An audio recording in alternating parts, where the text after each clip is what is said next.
It's the Global Thought Leader Insights. Brilliant thinking implemented. Brought to you by Internal Consulting Group. I'm Mark S.A. Smith. As a leader of your company, you must stay on top of your industry or risk obsolescence. This can be a daunting task. Get ready to solve your biggest challenges and learn how to capitalize on your biggest opportunities after this.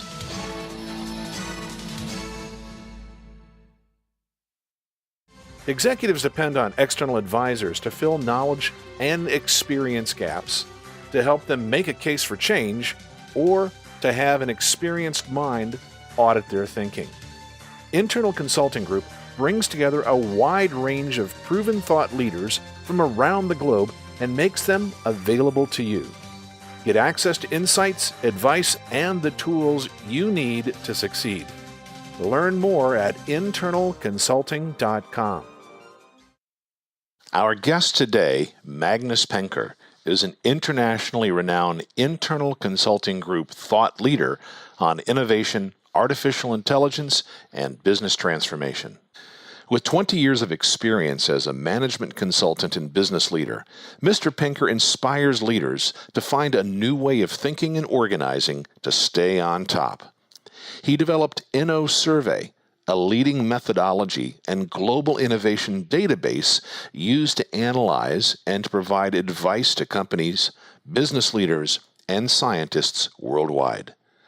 Today, Mr. Penker is the CEO and founder of the Innovation 360 Group, headquartered in Stockholm and New York. He has been honored with the Business Worldwide Magazine Award as the Most Innovative CEO in Sweden 2016 and Growth Strategy CEO of the Year Sweden 2016. Additionally, he has launched 10 startups as well as acquired, turned around, and sold more than 30 businesses. Mr. Penker is contributing as an editor at the International Journal of Innovation Science and currently writing a 5-volume series on business innovation titled The Complete Guide to Business Innovation. I caught up with him in a taxi heading to the airport in Stockholm to fly on to his next client. You've developed a powerful tool, the Wheel of Innovation, to help executives determine areas that can blindside them and how to avoid them. So tell us about this tool. Basically, a few years ago, after launched a number of companies and helped a number of companies, invested in a number of companies, I kind of got really curious on how come that some companies really take off and other doesn't. And among these, it's just a number of companies that really deserve to take off, but they don't. So I decided to go through the last 100 years of current thinking. I did, with some help from a number of professors around around the globe. And I use the current knowledge to come up with a framework to assess capability of innovation. And that is expressed in the Wheel of Innovation. And then I started to collect data. And eventually we started up Innovation 360 Group, and we collected data from many thousand companies in 62 countries. And we use these insights, these data insights, and we combined that with science. So we can compare and contrast capabilities from organizations all over the world to understand how come that some is actually taking off and some is not taking off. And more precisely, how come that some of them actually stay around? That's actually more relevant. You might actually take off and have a few good years, but not be around for many decades. So we saw that very clear when we collected the data, that what it's about is to have the right capabilities to deliver on the right aspiration. So we talk about aspiration and actually ability, where aspiration is what do I want to do? And what would I like to achieve? And do we agree on what we would like to achieve? And do we have the ability for that? And the ability is about culture, leadership, capabilities, competencies. So basically what we do is we do correlation analysis between ability and aspiration. Do I have what it takes? And do I really want to take my company organization ahead? And the tool is helping to X-ray basically any organization in the world to understand the common ability and aspiration. And what we found is that in many companies and organizations, you don't have the same aspiration. And that's quite interesting. And you don't have the same ability. So my 10 cents is like this. Many companies would like to go for, the disruptive, radical stuff. And then they force people that are pretty incremental to do that. And that will simply not work. And the other way around, it could be that you have maybe a very innovative company doing radical stuff, but you lose money every month because you're not really good at managing what I call the first horizon, which is much more incremental. So the trick is to actually be able to deliver both short and long term, both in certainty and in or under uncertain conditions. And this is quite tricky because then you need to understand the organization fully. And let's say that they have a couple of thousand employees, maybe even 10, 20,000 employees. No one actually knows how ready they are and how they are led. You might think so, but when you do a full 360, you realize, no, we don't know. So starting by understanding the ability and aspiration, using that in a clever way, mapping that to what I call the first, second, and third horizon. So make sure that you have the business today running in first horizon, that you have an understanding of the future in the third horizon, and that you do market tests and learn in the second horizon.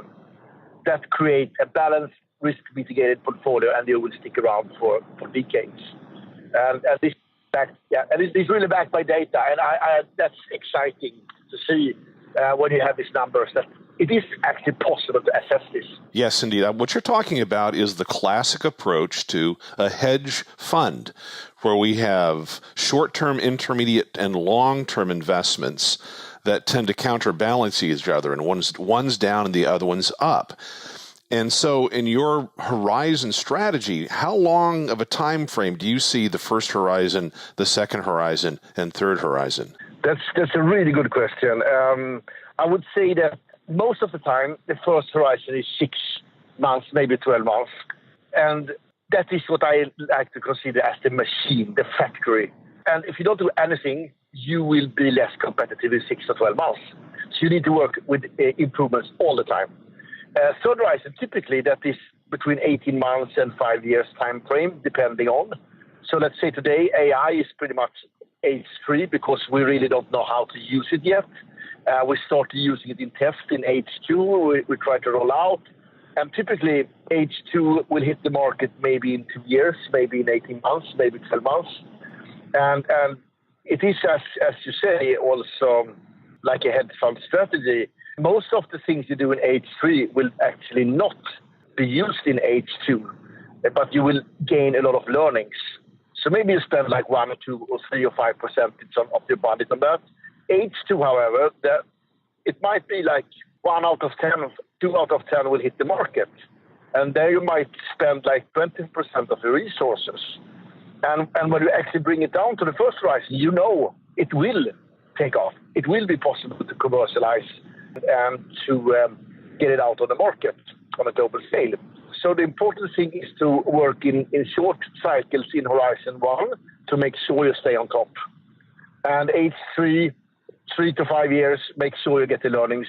Age 2, somewhere between 12, 18, 24 months, do tests and the pilots, make sure that you know what to do in the first horizon when it comes to launch it out on the market. I think it's really fascinating, Magnus, that you're talking about building in expected failure in innovation. You're saying that 10 to 20% of what a company is going to be innovating will actually make them money. Yes, and here's the trick. Fail, but fail fast and learn. And recently, actually, the CEO of Adobe went out public and said that we have too low failure rates. And I kind of like that. You should have a certain failure rate. Absolutely true. If you're not failing, it means you're not pushing the envelope. And I think that's a really interesting thing for Adobe to say, because they've had a lot of failures.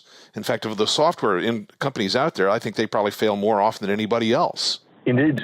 And let's just take a very current example, self-driving cars. If you don't do a lot of experiments and failure, we will never be able to go there. And just think about how failure are perceived by the society. Everybody's just waiting for the moment to kill self-driving cars. It will not happen. It will hit the market, but it will maybe be delayed due to circumstances. But it is ridiculous. Actually, we should accept a lot of failures, and maybe we should do it, without anyone getting hurt. No, unfortunately, when we human beings are involved, we will always have fatal failures. It's inevitable. And we lose a lot of people every day to hacked cars. They get hacked with alcohol. And we lose a lot of people to paying attention to their mobile device instead of what they're doing. And so failures happen all the time. And I think the challenge is, as you've pointed out, in a society right now, because of things such as the mass media, we attack failures and point blame, and we fire people versus saying, "Oh, what did we learn? Oh, we don't want to kill people, but it's going to happen. And we got to learn from it." Yes, exactly. And that's a really important point when it comes to innovation and innovation management, is to accept failure and aim for the greater good. That I do understand that there is a number of great grand challenges to be fixed, like for instance, pure water, education, health, poverty, food. We need to fix these things, and the only way to do it is to experiment and learn. And then we can actually be able to have a sustainable society, and the planet will actually, be able to serve maybe 10, maybe 20 billion people.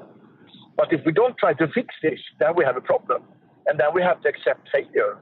We need to learn from the failure to save the planet and the society. That's absolutely crucial. Well, and you and I went through the 70s where we expected to run out of oil about now. And we have more oil underground than we have ever found in the past. Technology solves a lot of problems over time. And what we have to do is figure out how to adapt this technology and innovate that technology without taking out people or taking out the company. And you've developed some tools to help executives do this better than ever. Yeah, that's correct. What I found was very important is to develop tools for understanding what is driving innovation, how you can use it to risk mitigate over time. Linking that to data is essential. Linking that to metrics is essential, because we programmed from school and all the way through business schools to rely on facts. And what I found is that when you actually put figures, numbers on innovation, you get a much higher acceptance on C-level and in boardrooms.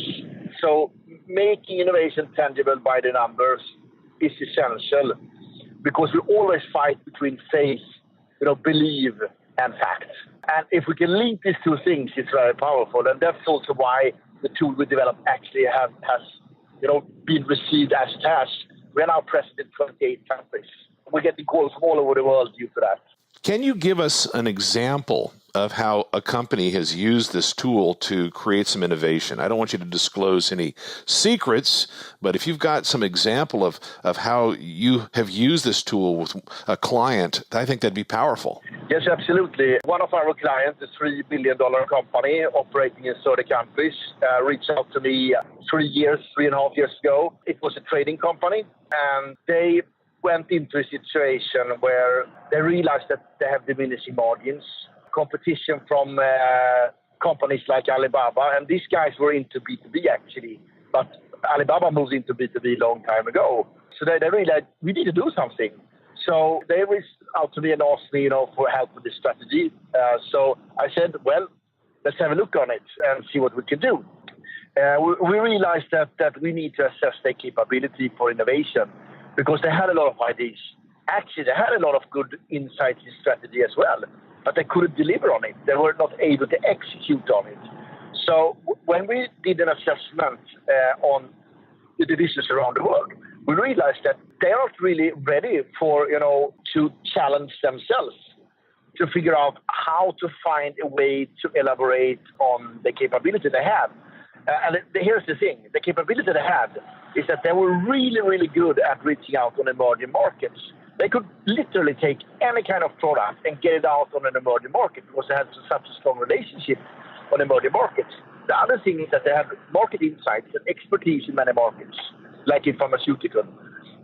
So what we did was that we revised the strategy and said, hey, let's not be a trading house. Let's be a global meeting place for entrepreneurs, and let's put up a digital platform instead, where entrepreneurs can meet markets all over the world instead, and help these entrepreneurs to actually accelerated products out on the market, and let's digitalize the whole company instead. And this is, from a logical point of view and from a strategic point of view, brilliant. However, they were not ready for it. So by assessing them and understanding how they actually operated in the different sites, we were able to iron out a task force that could actually start working with this project and step by step moving them in the right direction. So eventually they went from 0% in EBT to 4% in 2 years. And that's quite much money for a $3 billion company. And that was because we did understand how to organize them to deliver on a strategy. Good, interesting, clever strategy, but they failed because they couldn't execute on it. And now, with insights how they're organized and how we actually could find what I call radical pockets. Some places in the organization where you have people with the right capability and ambitions to actually try out new things and be brave to actually change your business model from traditional trading to be a global meeting place for entrepreneurs, totally digitalized. And they are still under this transition, and it goes really good. But the thing was that find these people, organize them, have faith, experiment, learn, step by step, building it up, and they can shift from being very traditional to do business in a new way, increasing the margins. And that will give them another 10 or 20 years. So that's one example. Magnus, what you're asking executives to do is extremely frightening. You're asking for them to be brave when the stock markets kill brave executives. They have a lot of arrows in their back.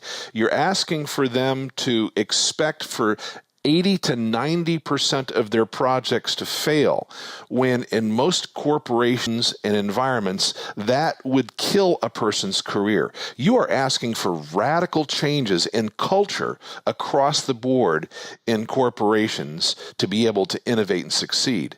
How can executives face this and be brave and not kill themselves corporately? That is exactly what's going on, and that is exactly what also is killing company in not in long term, even in mid term. Yes. But in short term, this is a real challenge. So what I always do is to make sure that we start working in the first horizon, to make sure that they actually are super optimized in the first horizon, creating what you need for doing the failure in H2 and H3. So this is about risk mitigation. And I haven't seen one company so far that could not be more efficient in H1. And you can always find what I call like zombie projects, or if you don't have zombie projects, you have zombie discussions.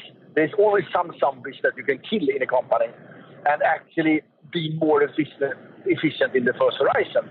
So my medicine is, okay, let's carve out a few percentage from the first horizon and use that in the second and third, because then you risk mitigate. Otherwise, I need to ask them to put a lot of things on risk. But the thing is to find, some space in the first horizon by doing some, really clever improvements, and not divide it to the shareholders. They should not have that. That's important. Oh, yes. You've got to get the shareholders out of the mix there. I really love this idea of killing some zombies to make some room for some failures. Yes. So give me an example of some zombie projects or zombie meetings that you've seen in the past that need to go. I've seen very, very many of them. And I worked a lot in the media industry that has been quite disrupted. And in the media industry, you typically have like the zombie discussion about independence of journalists. And that literally kills the media industry. I'm not saying that it should be independent. What I'm saying is that paradigm has created a lot of problems as people is producing content anyway. So instead of accepting that people will produce content, maybe if they're not a journalist, to accept that, give you the possibility to understand how to use your skill of being a journalist. So I've seen a lot of this in the media industry when it comes to discussion about journalism, but also business models, pricing, how much should we charge for a subscription, what kind of journalists should we have, should we allow people to contribute with content, should we give away magazines to get out something else, it's a lot of discussions going on there, and most of it is quite desperate, instead of really understanding why do anyone consume content at all, and start in that end. So I've seen that you implement a lot of systems, that you implement a lot of pricing strategies in the media industry, instead of ask yourself a very simple question: why the heck is anyone reading my content, and what do they want from it? That's just one example. I have one more example on some products.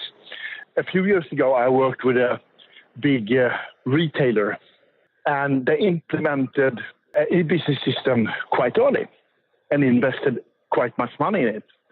However, the system became quite unuseful because it was not technology-wise supporting new demands linked to like social media, linked to analytics, and they continue to pump in money in this gigantic e-commerce project instead of just realizing that we can replace this with WordPress and a few plugins for 1% of the cost, and just take the same cost and start focusing on how to actually reinvent their business model.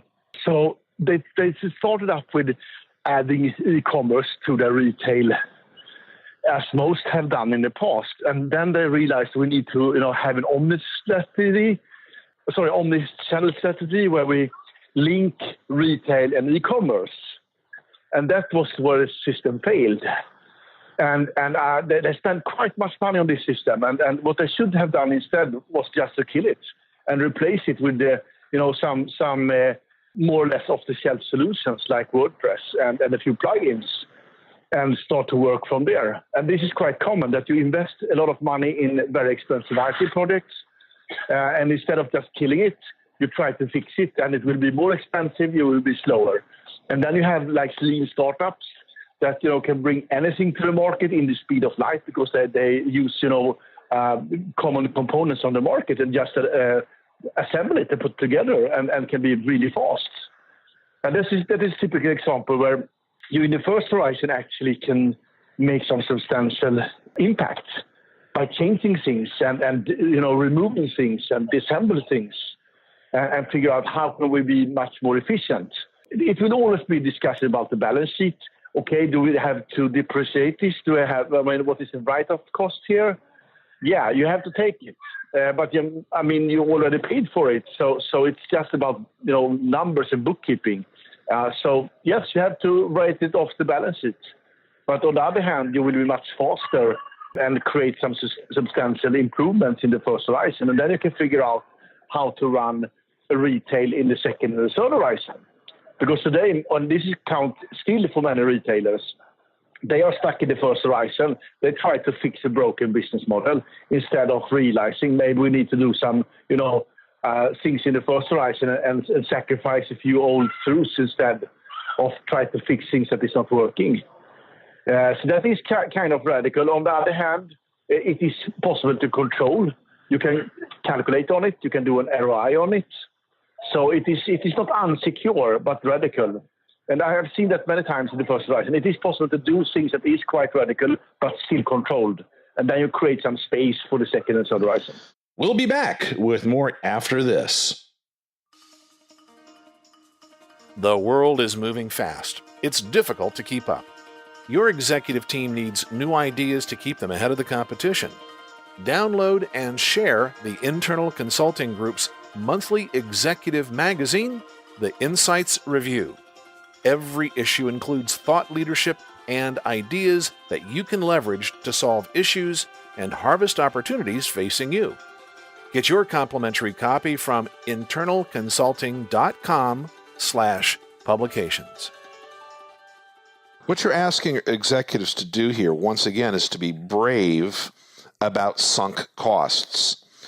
And that's something that a lot of companies tend to forget about, is just because you paid for it doesn't mean it's worth anything. Correct.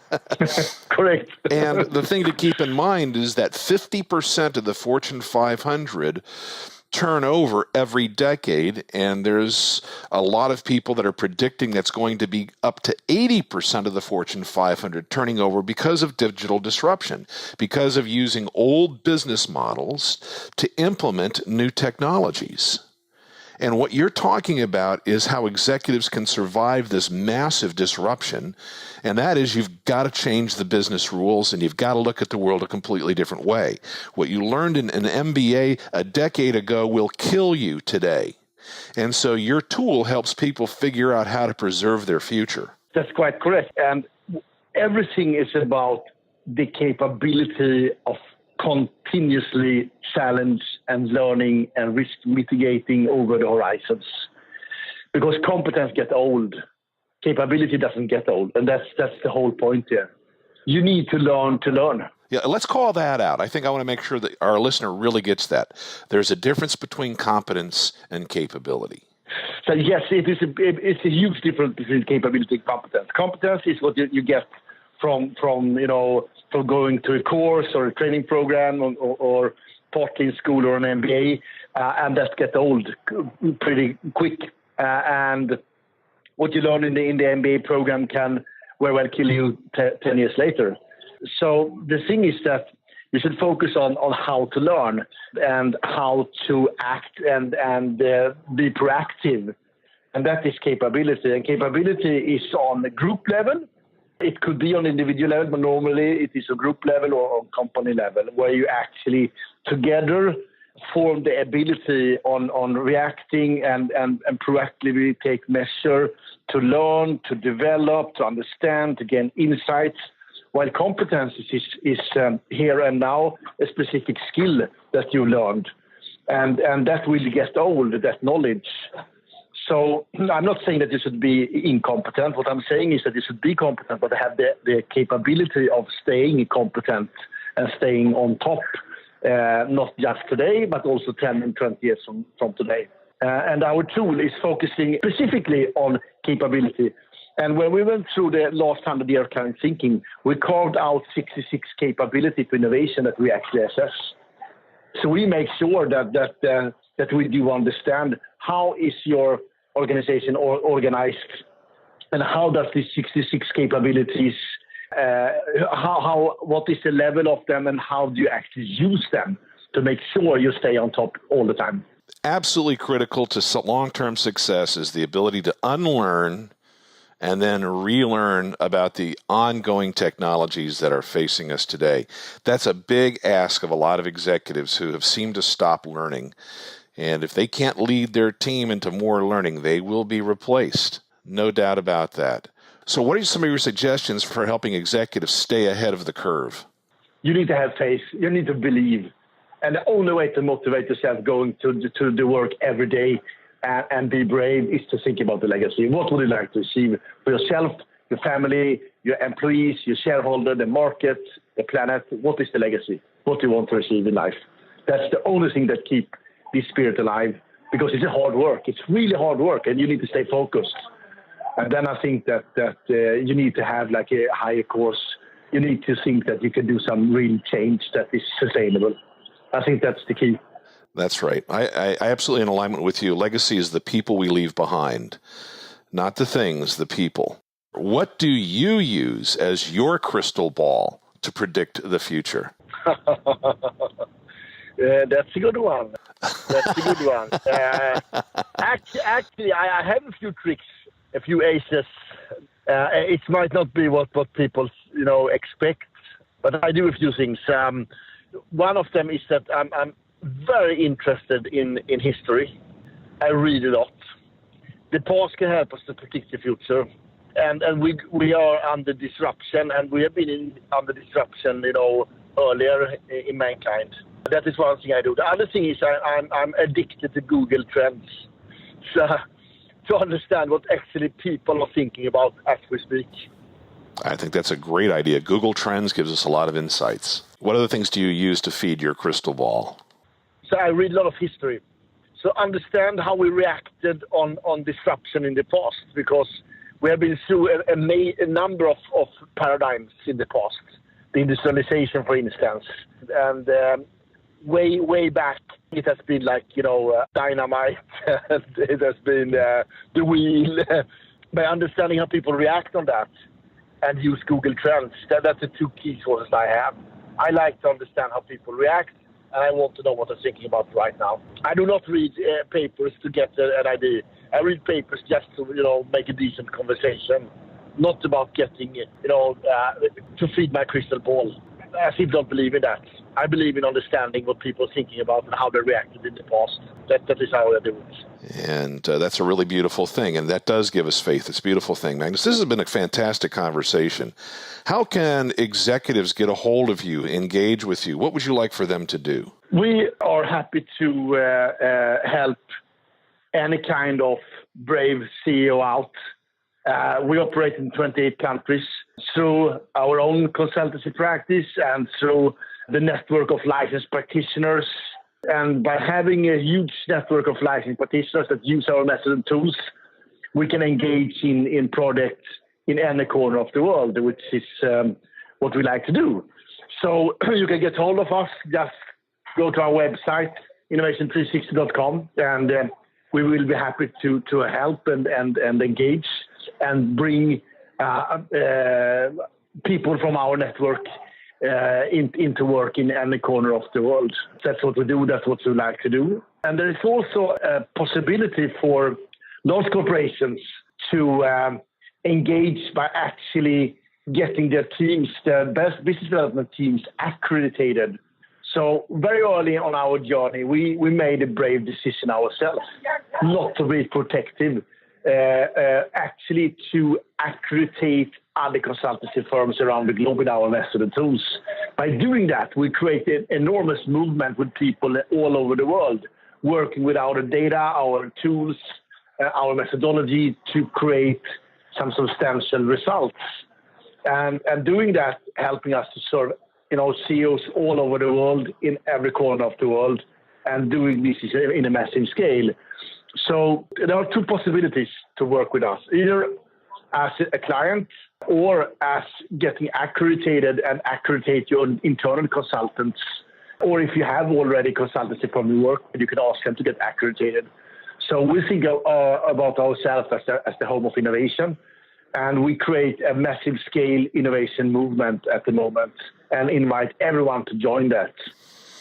Well, innovation is not for sissies. You've given people a roadmap, and those executives that are willing to step up and be brave need to find out how to connect and get going with you and your team.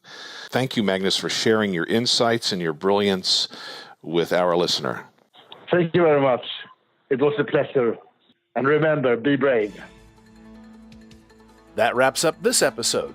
Go to internalconsulting.com/global-thought-leaders to contact today's guest. If you like the show, share it with your executive team and review us on iTunes.